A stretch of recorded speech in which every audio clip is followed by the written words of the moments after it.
আমি একটা বিয়ে কইরে প্রাণে মরেছি। ও খালু, বাবা বদমাইশ, পিছনের তাই এসে ভয় দিচ্ছিস কেন? কি ক? তুমি কিরকম সাহস এবং তেজি মানুষ সেটা চেক করার জন্য তোমার একটু টেস্ট করলাম। এটা কি বুঝলি, সাহসী নাকি? হ্যাঁ, তুমি খুব সাহসী। একটা বল। বিষয় জানার জন্য তোমার কাছে আমি ছুটে আইছি।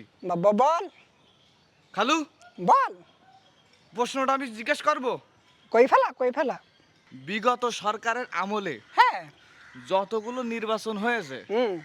এগুলো কি সব বৈধ না অবৈধ খালু? আরে এগুলো সব অবৈধ। অবশ্যই অবৈধ। হ্যাঁ।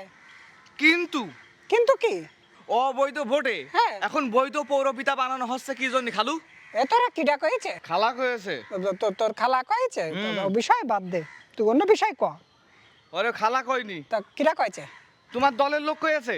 ও দলের হ্যাঁ, যা কয়েছে ঠিক কয়েছে।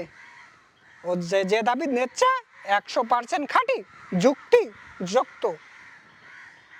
তোমার দলের লোক করলি হ্যাঁ সব আরাম হয়ে যায়, হ্যাঁ। আর অন্য লোক যদি বৈধভাবেও কয় হ্যাঁ। সেটা হারাম হয়ে যায়, তাই না খালু?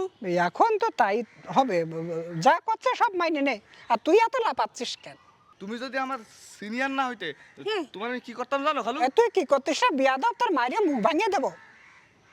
তুমি কি দেখতে চাও কি করতাম? তোর বাপের ছোঁয়া ললে তুই আমার দেখা, তুই কি করতে চাস খালু, বল।